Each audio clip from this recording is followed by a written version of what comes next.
Puri bus stand లో కోనార్కి వెళ్ళే bus 8లో ఉంటాయి. ఊరి బస్ స్టాండ్ వచ్చి కోనార్కి వెళ్ళాలంటే ఎవరన్నా చెప్తారు బస్సులు ఎక్కడ అవుతాయి అని. బస్సు ఎక్కితే చాలు, కలిసి 45 minutes.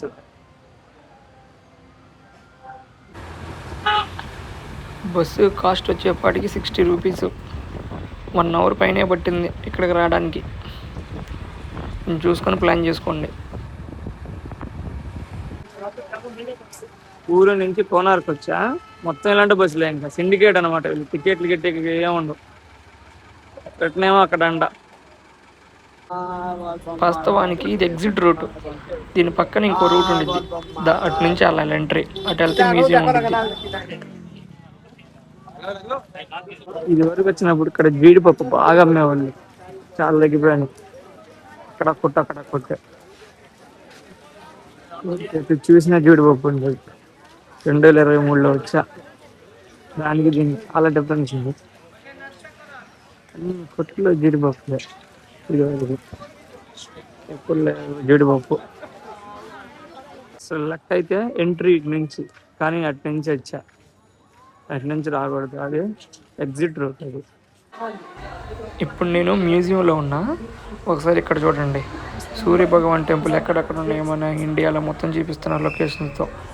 అంటే సూర్య భగవాన్ టెంపుల్ అరుదు కదా, అందుకని ఇక్కడ మ్యాప్తో చూపిస్తున్నారు.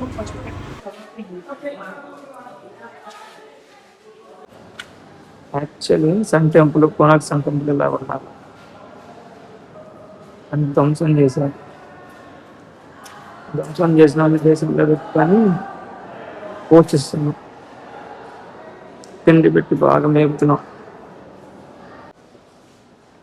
ఇందాక ఒరిజినల్ జీవించాను కానీ ఇప్పుడు ఇది ప్రస్తుతానికి ఇలా ఉంది గుడి.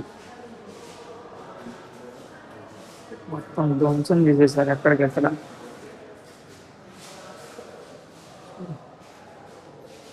ఏం లేదు.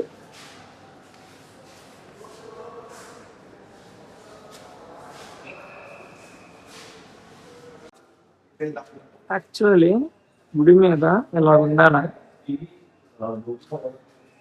కానీ మొత్తం పగలగొట్టేసరికి ఇలా ఉన్నాయి.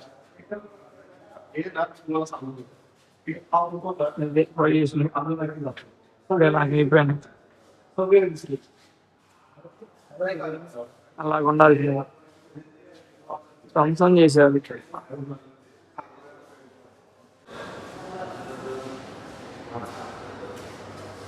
అప్పుడు ఇలా కట్టారంట గుడి.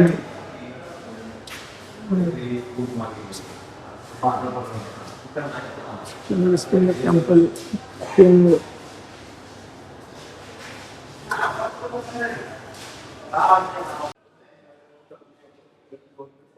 గుర్రం నిన్న చూడండి ఎట్ట తొక్కుతుంది నేలకేసి.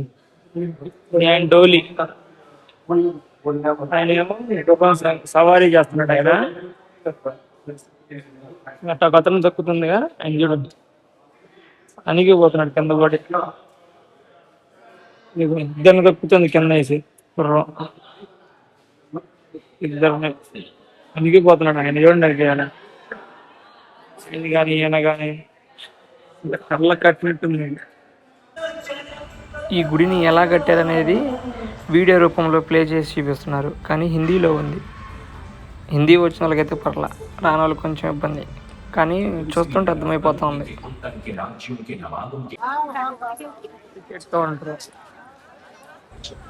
అది గుడి. నాకు మాత్రం టికెట్ కౌంటర్ చూడడానికి బాగా అనిపించింది. అసలు చూడండి,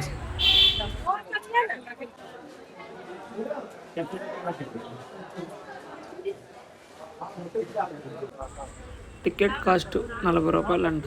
అదే ఫారినర్స్కి అయితే ఇంకా ఎక్కువ ఉంది రేటు.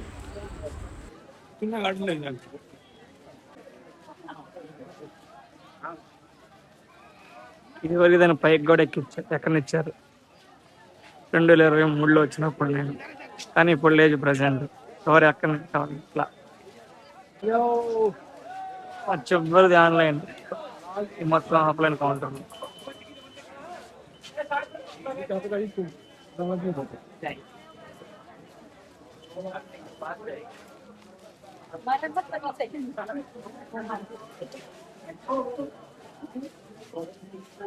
దానికి మళ్ళీ ఇంకా ఎంత పెద్దది ఉండాలా, మొత్తం పగల కొట్టారు. ఇదిగోండి సూర్య భగవానుడు, ఇంతకు మనం మ్యూజియంలో చూసామే ఎలా ఉండాలని ఇవి ధ్వంసం చేశారు. ఈ గోపురానికి అయితే మరి ఆనవాళ్ళ వాటికే ఉన్నాయి, ఆనవాళ్ళ వాటికే ఉన్నాయి, మొత్తం ధ్వంసం చేశారు. ఒకసారి చూడండి, ఓన్లీ మన దేశంలోనే ఒకప్పుడు సెక్స్ ఎడ్యుకేషన్ ఉండేది. అలాంటి దేశం, అంత గొప్ప దేశం చూడండి. ఏ దేశంలో ఉందా సెక్స్ ఎడ్యుకేషన్? లేదు. ఒకప్పుడు తప్పుగా అనుకునేవాళ్ళు, అది చేపతి సృష్టి లేదని చెప్పి మనోళ్ళు ఎట చేశారు గుళ్ళ మీద, పవిత్రమైన గుళ్ళ మీద. ఈ గుడి చుట్టూ రిగే బొమ్మలు ఎటు చూసినవే ఉంటాయి.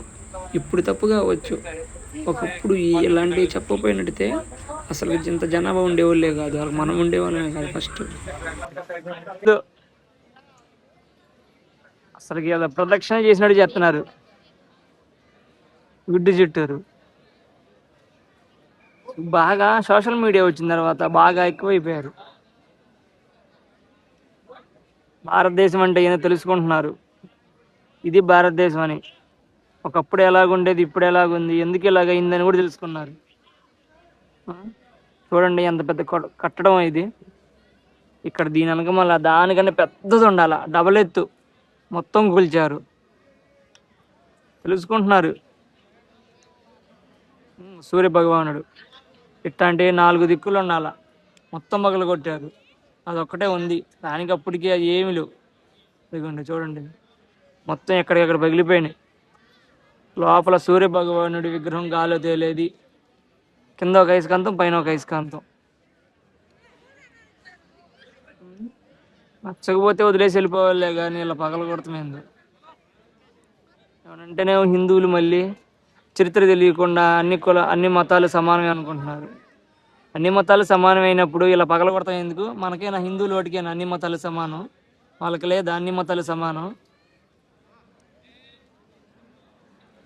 ఓన్లీ హిందువులు వాటికే అనుకుంటున్నారు అన్ని మతాలు సమానం అని. వాళ్ళు ఏమాత్రం అనుకోవట్లా, అనుకోలేదు కాబట్టి ఇలా పగలగొట్టి వెళ్ళారు. ఇంకొక విషయం చెప్పడం మర్చిపోయా, ఇగో అక్కడ చక్రాలు ఉన్నాయా, 24 ఉంటాయి అవి. ప్రతి చక్రం మీద టైం ఎంత అయిందో సెకండ్స్తో పాటు తెలిసిద్ది. ఇది కట్టి దాదాపు 900 సంవత్సరాలు అవుతుంది గుడి కట్టి. ఇంత చరిత్ర మొత్తం నాశనం చేసి వెళ్ళారు. భారతదేశం అంటే సెక్యులర్ దేశం చేశారు. వాళ్ళ దేశాల్లో బాగానే ఉన్నారు, ఓన్లీ ఒక్క మతమే. కానీ భారతదేశంలో వచ్చేపాటికి అన్ని మతాలు, ఏదంటే అన్ని మతాలు సమానం, వాళ్ళకి మాత్రం ఉండదు. మళ్ళీ అన్న అవినాష్ అన్న, ఎప్పుడైనా మన భారతదేశం పూర్తి తిరిగేవన్నా? చూడన్న ఎంత గొప్ప కట్టడం, 1000 సంవత్సరాల కిందట. నువ్వు ఇతర దేశాల్లో చూపిస్తావు కానీ గొప్పతనాలు, మన దేశంలో కూడా చూపించన్నా. లేవు అనుకుంటున్నావు ఏంది మన భారతదేశంలో? చాలా ఉన్నాయి.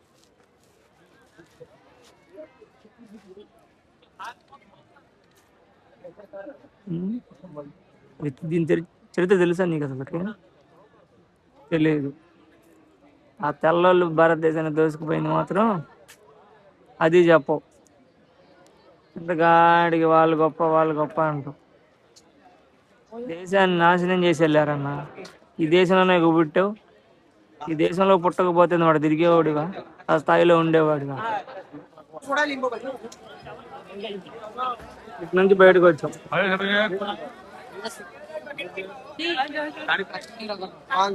ఇటు నుంచి లోపలికి వెళ్ళాం, ఇటు నుంచి ఇటు ఎంట్రీ పాయింట్ మొత్తం చూసుకుని ఎగ్జిట్ పాయింట్. నడుచుకుంటూ బయటకు వెళ్తే మనకి బస్సులు ఉంటాయి. నేను సింగిల్గా వచ్చింది కాబట్టి బస్సు ఎక్కి, ట్రావెల్స్ బస్సు ఎక్కి ఊరే బస్ స్టాండ్కి వెళ్ళడం. మొత్తం ఫ్యాషన్ ఐటమే.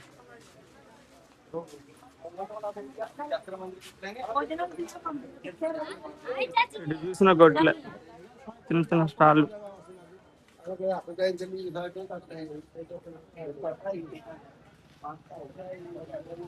కానీ నేను వచ్చేటప్పుడు కూడా ఇటు నుంచే వచ్చా. మీకు లెక్క దీని పక్కన నుంచి కూడా రూట్ ఉంది ఒకటి. ఆ లైన్లో మ్యూజియం ఉంటుంది. మ్యూజియం మాత్రం ఎవరు మర్చిపోకండి, ఖచ్చితంగా వెళ్ళాలి మ్యూజియంకి. బొల్లిగుంది లోపల మ్యూజియం. ఈ కొనార్క్ సన్ టెంపుల్ గురించి మొత్తం దాంట్లోనే వివరించారు డీటెయిల్గా. అసలు ఇదివరకు ఎలా ఉండేది, ఇప్పుడు ఎలాగుందని. మ్యూజియానికి వెళ్ళకుండా మాత్రం లోపలికి వెళ్ళవాకండి. ఇగో ఈ బస్సులే పూరి నుంచి ఇక్కడికి వస్తాయి అనమాట. 50 రూపాయలు. ఇదని డ్రాపింగ్ పాయింట్. పూరిలో మొత్తం సిండికేటే, గవర్నమెంట్ ఏం పట్టించుకోదు. ఇక అక్కడేమో పికప్ పాయింట్. ఇక్కడ నుంచి మళ్ళీ పూరికి బస్సులు ఉంటాయి. ఇక్కడ నుంచి లోపల నుంచి వచ్చాం కోనార్క్ సన్ టెంపుల్ నుంచి. దానికి ఆపోజిట్ లోనే మనకు బస్సులు ఉంటాయి, పూరి వెళ్ళే బస్సులు. ఇలానే లోపలికి వెళ్తే మనకి కోనార్క్ బస్ స్టాండ్ ఉంటుంది చిన్నది. మీరు ఎప్పుడైనా ఊరు నుంచి కోనార్క్ వచ్చేటప్పుడు మనం రైట్ సైడ్ కూర్చోవాలా. అదే కోనార్క్ నుంచి పూరి వెళ్తుంటే లెఫ్ట్ సైడ్ కూర్చోవాలా. ఎందుకంటే మనకి సముద్రం వ్యూ కనబడిద్ది.